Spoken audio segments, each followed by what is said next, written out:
Thank you for the invitation. I'm glad to be here. I understand we are rather pressed for time. Unfortunately, my talk might be slightly too long, so I'll have to cut bits out on the go along. I also have to apologize that English, as you might have guessed, is not my first language, so I have to fight this rather atrocious accent. If I start to slur my words or you just can't understand what I say, just give me a sign, as well as if I start talking about things that are abundantly clear to you, then you also just wave and I skip ahead. Okay, I'd like to present you an argument regarding the reach and the implications of the idea of mutual recognition as it is used in accounts of subjectivity, that is, autonomous and reflective self-relation. Following, for example, Michel Foucault, this is often termed subjectivation, and so I shall talk about passive and the active aspects of subjectivation and ask how they are linked conceptually. Now, subjectivation deals with the classical notion of autonomy and its apparent dilemma, that is, how to understand freedom in terms of rational submission, and it does so in the shape of two models, that is, interpellation and mutual recognition. I will argue that both models fall short of their intended purpose to coherently model the tension between freedom and submission. And this results, I think, from the concentration not on the conceptual grammar, you could say, of practical self-consciousness, but on the question of its factual genesis or its supposed constitution.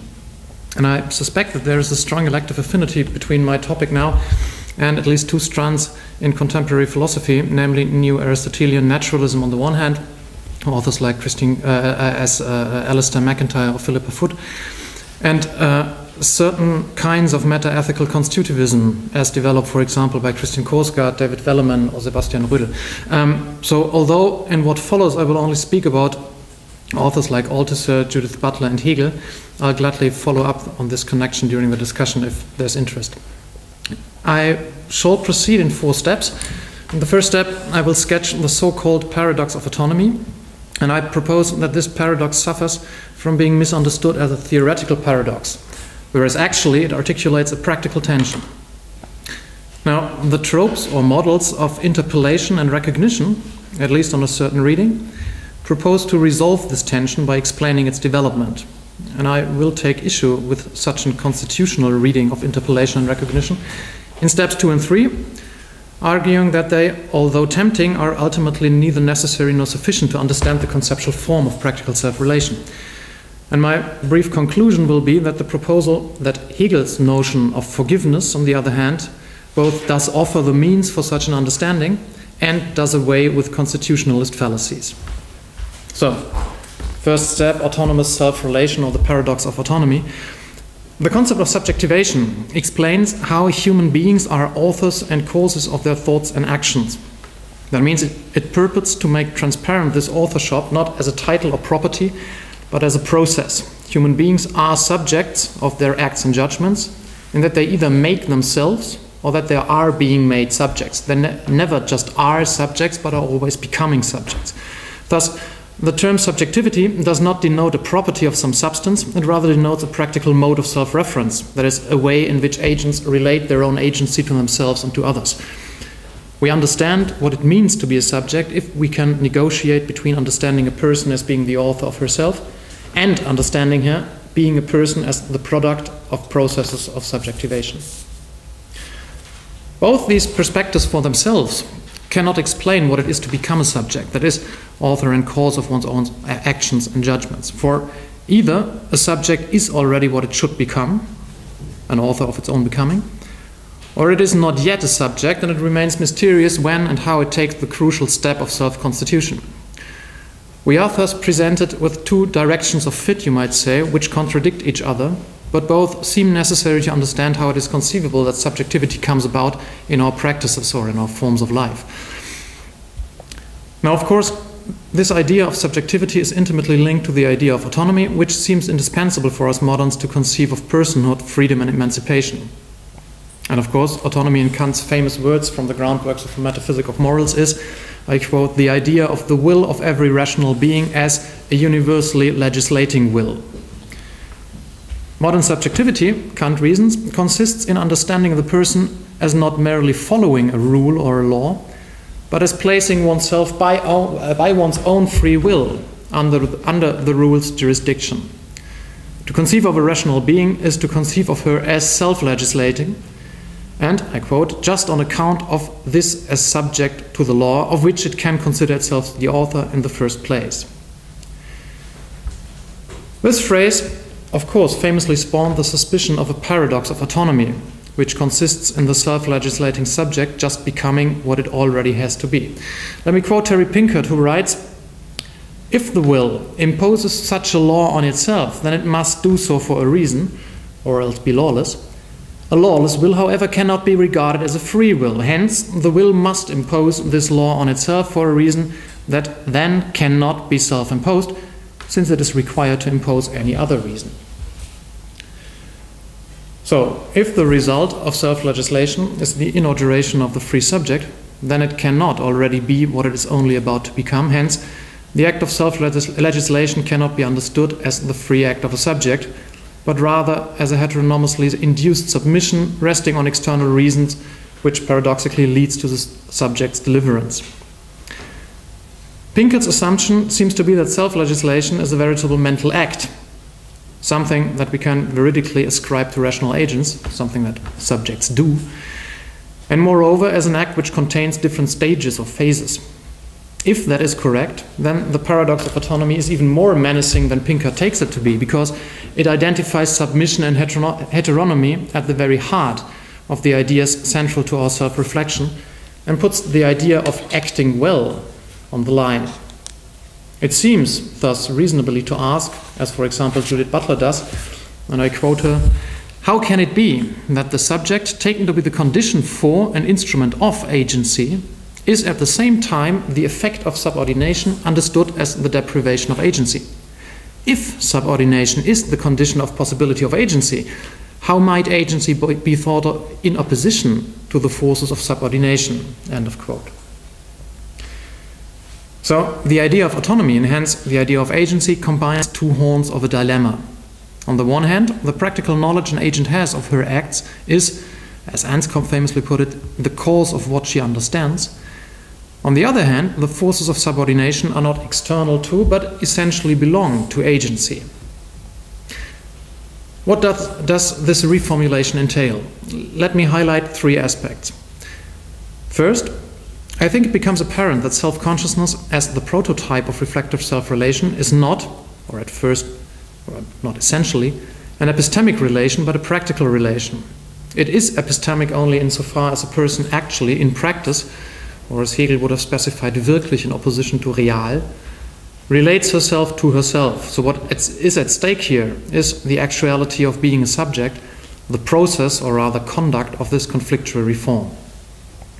Secondly, and subsequently, since autonomy, understood as the tension in self-legislation, denotes a practical form of conduct, its conceptual grammar is normative rather than descriptive. One does not put oneself under one's own law or rule simpliciter, but one does this better or worse. That is, the standard of goodness conceptually inheres in the idea of self-legislation, as it does in any concept of human action. To talk about a form of self-relation and self-reference, then, is not to make merely a descriptive assertion, but to commit oneself to a normative grammar and to take normatively judging and obliging stances towards this relation.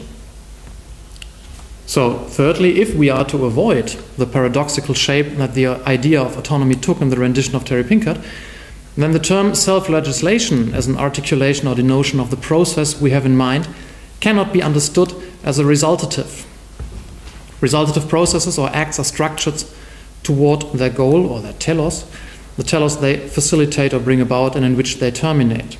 Now, Pinkert thinks self-legislation is such a resultative act. And this grammatical decision, I think, provokes the supposed paradox. Alternatively, let's consider the Aristotelian proposal that is, being a subject is the internal telos of the practice of subjectivity. It is its principle and its bearing. Note that, of course, this cannot mean that the result is just an ideal which cannot be reached but only approximated in infinity. It's an idea you find, for example, with Jürgen Habermas. This cannot be right, for it would undermine the normative distinction between self-legislation and submission, or between action and passion, along with the grades of more or less success or failure, because sub specie aeternum, these distinctions become meaningless.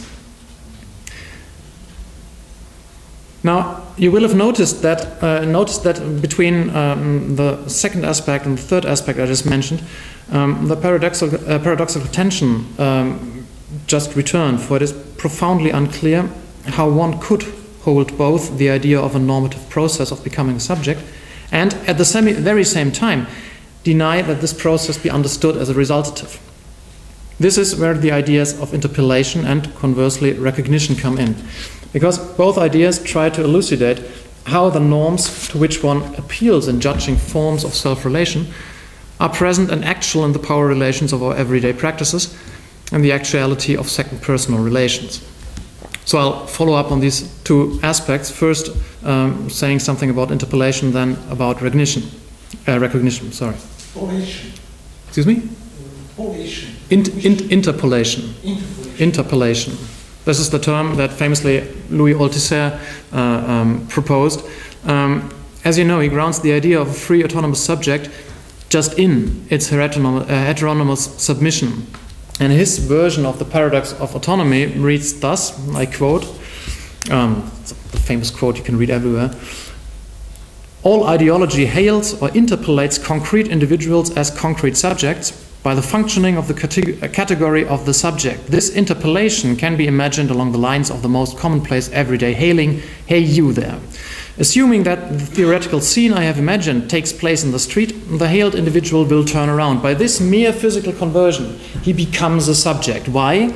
Because he has recognized that the hail was really addressed to him and that it was really him who was hailed. End of quote. Now, I shall not go into detail regarding Althusser's much discussed and despised notion of ideology. Suffice to say, it is a technical term that denotes a certain reflective stance towards action and thought, namely, and I quote, the imaginary relationship of individuals to their real conditions of existence. End of quote. Thought and speech, that means descriptions, representations, narration, can essentially come into view in two different ways or in two different perspectives. We can inquire as to their practical function in our quotidian action, thought and speech, and as to which effects they may unwillingly and unwittingly yield. Or, on the other hand, we can interrogate thought, assertions, representations, and so on, as to their adequacy, their coherence, and their validity. To regard them in the first way is to understand them as ideology, or understand them ideological, whereas to understand them in the second way is to understand them as theory or theoretical. Thus, the idea of the autonomous subject is central to what we could call our ideology, that is, the ideological shape of our life form. For around its pivotal position, such ideas as private property, responsibility, agency, and its relatives are organized. And now, at least in my reading, Althusser simply asks how these ideas have actuality. His answer famously is that ideas such as these are or exist as a material practice, as opposed to merely being imagined or deliberated practices. I quote, "There is no practice except by and in an ideology. There is no ideology except by the subject and for subjects. For any subject, the existence of the ideas of its belief is material in that its ideas are its material actions inserted into material practices governed by material rituals." End of quote. So, the idea of the subject, that is, a form of thought in which we represent ourselves as rational agents, as the cause of our thoughts and actions, is, according to Althusser, a form which is present in our acting and thinking as subjects. It is a form which is actual in much the same way in which the natural species lion, or Panthera leo, is present in, for example, some big cats we can visit at the zoo. And Althusser directs attention to the fact that there is a dimension of heteronomy in this. Interpellation by ideology is something which we do not merely adhere to by our own accord or even of our own free volition. It is rather something which, or so the metaphor suggests, forces itself upon us. Now, let me discuss two different readings of this claim. The first reading of this idea of submission plays right into the hand of the supposed paradox of autonomy. Let me call this the constitutionist reading, and I call it this because it purports to explain how subjects come about. Oh. Thanks a lot. Yeah, please. How subjects come about, or what constitutes the being a subject of this or that factual person.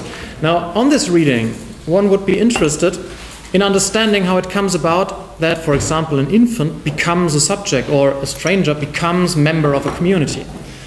And the question thus is how an individual is introduced and initiated into a pre-existing practice, how it acquires its second nature as an inhabitant of the space of reason, as McDowell famously put it. According to this reading, Althusser would answer, an individual token of humankind somehow becomes a subject through its being addressed by, for example, a representative of legal or public power. Now, this is of course just a variant of the model which provoked the paradox of autonomy I discussed earlier, for not only does rationality as a whole appear as just an effect of bourgeois power, which then necessitates the demanding account of ideology to avoid rampant relativism, but the constitutionist reading renders the model itself incoherent. The theoretical scene of interpellation, this is a point that Judith Butler, I think, rightly makes, does not take its own grammar seriously. As she says, the narrative that seeks to account for how the subject comes into being presumes the grammatical subject prior to the account of its genesis. Now, this problem, of course, directly leads to the model or the trope of recognition. For if the trope interpellation was to explain the genesis of subjects, then it hopelessly presupposes what it sets out to show. And these problems naturally are just as pressing regarding models of recognition, which set out to show the genesis of subjective or of reflective self-relation. For it is clear that the vertical relation of subjects to the ideological forms they are subjected to is actualized in the horizontal relation between persons. And hence, Althusser's account already contains something like a developed theory of recognition. I will spare you the rather lengthy quote. Suffice to say that what Althusser points to is that every recognition is always in the form, in the shape of something like a judgment. It contains always a predicative structure, for it is always a recognition of someone as someone. Now, in this, Althusser points to an aspect of what Gareth Evans dubbed the generality constraint of concept use. That is, to understand oneself as exemplifying the concept of being cause of one's own thought and actions is to know what it is for anyone or whomever to fall under such a concept. Hence, knowing oneself as a subject amounts to a double recognition. In understanding oneself as a token within its scope, one recognizes the claim of the general concept of being a subject. And this is why the so-called submission is inevitable. One cannot not understand oneself in this way if one is to understand at all. And secondly, in understanding oneself in this way, one immediately understands others as actualizing the very same concepts. For if one was unable to recognize others as falling under the concept of being a subject, this would be proof that one has not yet mastered use of the concept, hence really doesn't understand oneself. So, and I make this rather short, I know, recognition is the flip side of interpellation. Both belong to each other as perspectives upon how we relate to others and to ourselves as falling under the concept of being a subject. And it is not surprising, hence, that in modeling mutual recognition, too, we are drawn to a variant of the constitutionist approach. Consider, for example, the proposal that the genesis of reflective self-relation was the result of two interrelated acts of mutual recognition, as it is, for example, defended by Axel Honneth. So the model is subject A recognizes subject B as a subject and is warranted and confirmed in doing so by the behavior of subject B, which in turn recognizes subject A as a subject, which itself recognizes its opposite, and so on and so on. Now, the crucial question here, at least to me, seems to be, does the term to recognize denote an action? For if it does not, then how to distinguish deficits and failures of recognition from mere accidents? And this would amount to the concept of recognition losing its critical force. If, on the other hand, to recognize does denote an act, a speech act, say, then Butler's criticism applies, for the subject of recognition would have to be able to act, namely to recognize, clearly before mutual recognition took place. Hence, it already is the cause of its act, and the recognition would be meaningless or senseless. Now, let me make very clear that my issue with this is not with the abundance of meaningful uses of the trope of mutual recognition in, for example, analysis of social inequality or in sociological modeling, of social and political conflicts, or even in psychology and psychoanalysis. For of course I am committed to critical analysis of factual power relations, in which the talk of submission under, for example, social norms or behavioral habitus is perfectly warranted. I simply take issue with the idea that these models could serve as an adequate explanation of what it is to be a subject. So, dragging up for the last step, which I titled A Hegelian Coda or Doing Away with Constitutivism. For I think it is fortunate that the Constitutionist reading is by no means the only or even the most plausible reading of these tropes, that is, the tropes of recognition and interpellation. So let me propose a different reading, which could be entitled a conceptual or grammatical reading. On this reading, what the ideas of interpellation and recognition formulate are perspectives upon the very concept of being a subject.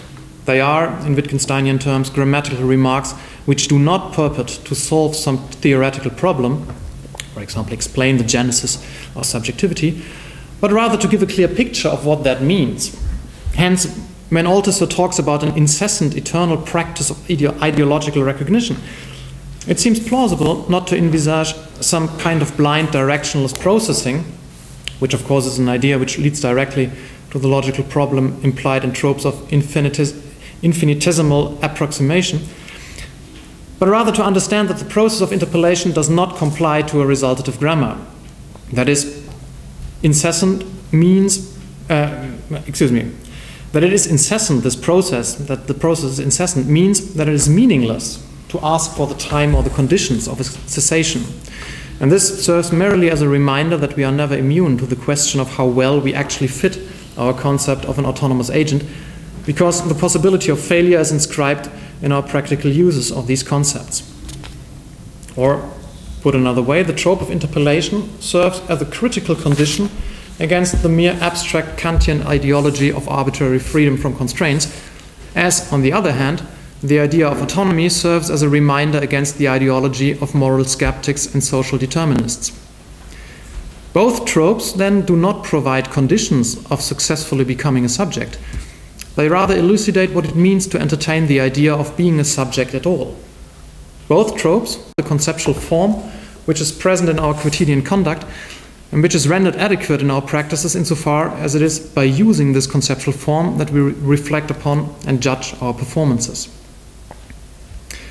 Now, this would mean we always already are subjects. There is no going behind the conceptual frame of our life form, and it is an essential property of this life form that the form of its sociality is characterized by conflict and a most precarious unity.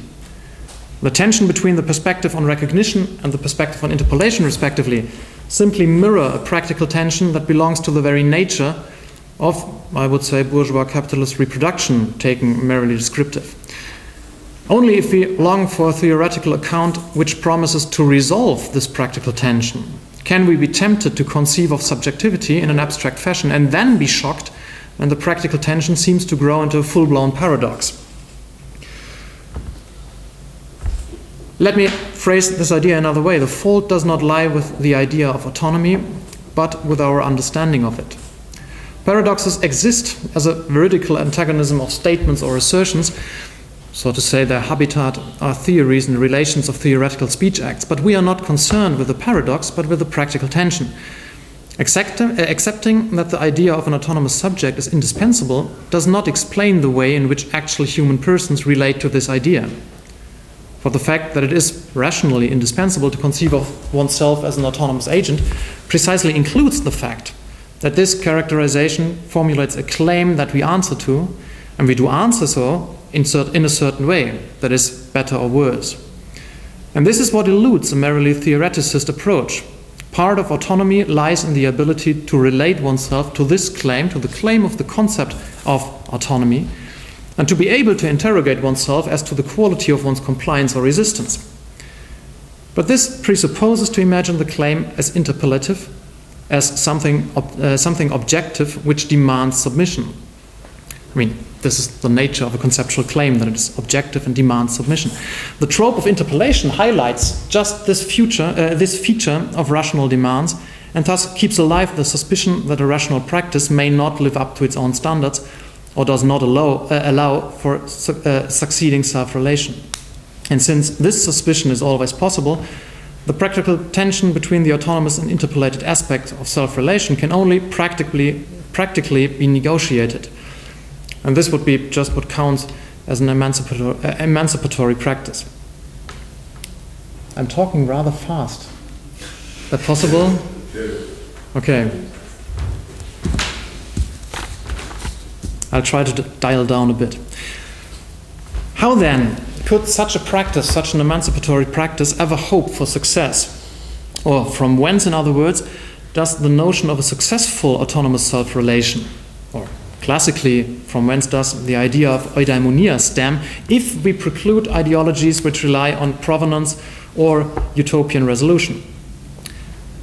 This is my Hegelian coda, because I believe that Hegel has struggled with exactly this problem. On the one hand, Hegel affirms and radicalizes the Kantian approach towards the claim of reason in ethical life in saying that, I quote, "It is an absolutely rational element in the will's volitions that, regarding the judgments of its truth or falsity, it appeals only to itself for a decision. It is directly at variance with what it wishes to be, namely, the rule for a mode of conduct which is rational, absolutely valid, and universal."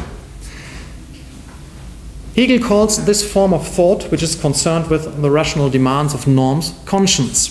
That is, the ethos only to take as valid those norms that you can ascribe to yourself as being a product of your own free reflection. Now, and this is interesting, on the other hand, precisely this ability defines the evil in romantic irony, or the ideology of subjective self-sufficiency. Almost the same formulation in the book.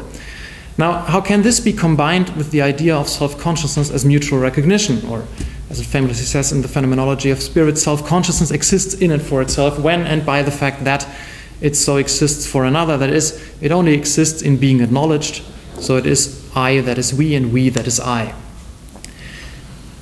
Again, if this does not refer to a resultative factual process, but rather explains the conceptual structure which allows an understanding of what it is to have and hold normative attitudes towards any person, then the dilemma transforms into this. How can the fact that a subject, one is confronted with a general claim, hence compelled to understand this claim as originating outside of the subject's own domain, be reconciled with the condition which compels us to accept only claims which we can appropriate as our own? Now, Hegel's strategy is to actualize the claim of reason and the demand of ethical norms, that is, to understand their actual mode of existence. For a Kantian subject cannot be obliged on its own.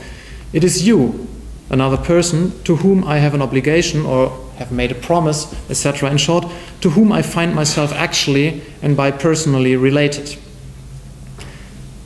Now, you might ask, is this not exactly the gist of the model of recognition as, so to say, the healthiest member in the family of contemporary contractualism, namely that norms are real or actual only by means of our mutual recognition as holding claims against or of being obliged to each other?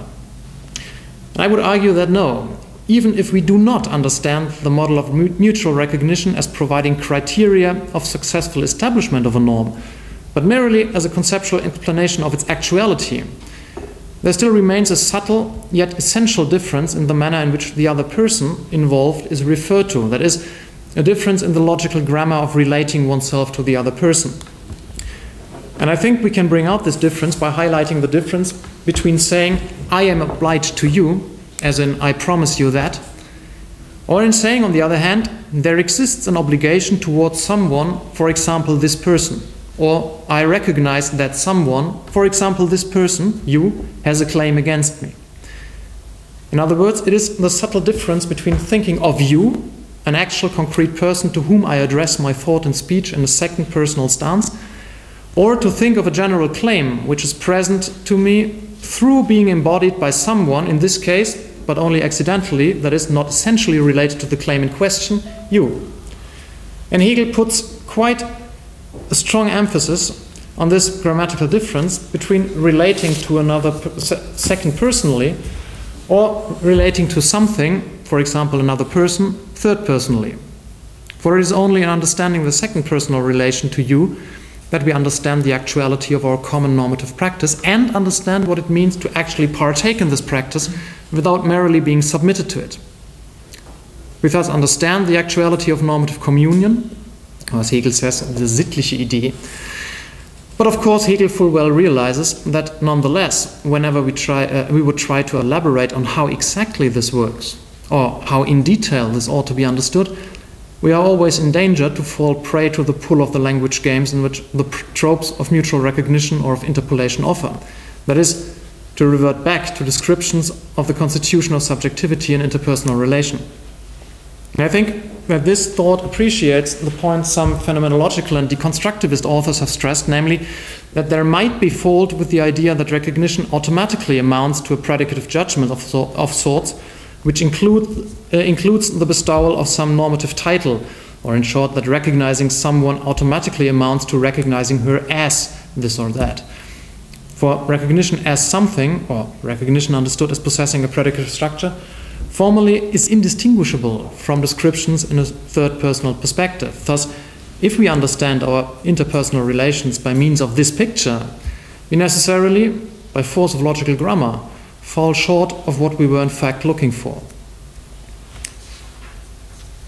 Which leads me to my final point, which is just not much more than a proposal. I'd be interested to get your take on. Hegel responds to this challenge by transforming the model of recognition. Rather than in the mutuality of third personal ascriptions that people direct towards one another, he argues, the actuality of self-consciousness becomes apparent in refraining from such ascriptions. The trope that, so to speak, completes the idea of recognition, hence, is forgiveness.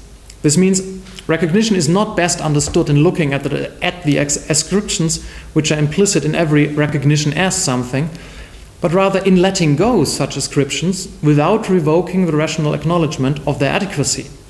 To forgive, Hegel argues, rather is to accept and confirm the validity and adequacy of mutual ascriptions, hence to insist on the claim one has towards another, to insist that this claim directly stems from another's action, and yet to confirm his responsibility by releasing him from his obligation. And if I might venture a guess, I'd say that this belongs exactly to Hegel's critique of liberal legal freedom, about which you will speak later on. The success of forgiveness now is finally a two-sided affair which becomes incomprehensible if understood as simply the concurrence of individual acts. Hegel seems to think that in the trope of forgiveness we get the idea of joint obligation as something which will always have been possible and which, now and then or eventually, has been actual in quotidian practices and hence determines the very form of what we can call self-consciousness. What presented itself as a theoretical paradox, the paradox of autonomy, thus doesn't really pose a philosophical problem, that is, something which can be resolved by remodeling, but articulates an essential twofold tension within our practical existence. That is, the tension between claims we receive and need to appropriate, and the tension between self-sufficiency and the necessity to engage in precarious relation with others. Thinking along the lines of forgiveness, thus, surely will not provide yet another futile strategy to resolve these tensions, but at least enable us to recognize the status of these tensions. That is, it makes transparent how practical conflict is inscribed into the very basis of our conceptual framework. If we were to resume something like a Strawsonian descriptive metaphysics, as I think we should, we would have to acknowledge that not person, but persons in the plural is the primitive concept. And hence the practical question of subjective interrelation, that is, of politics, determines the whole project from the very start. Thanks for your attention.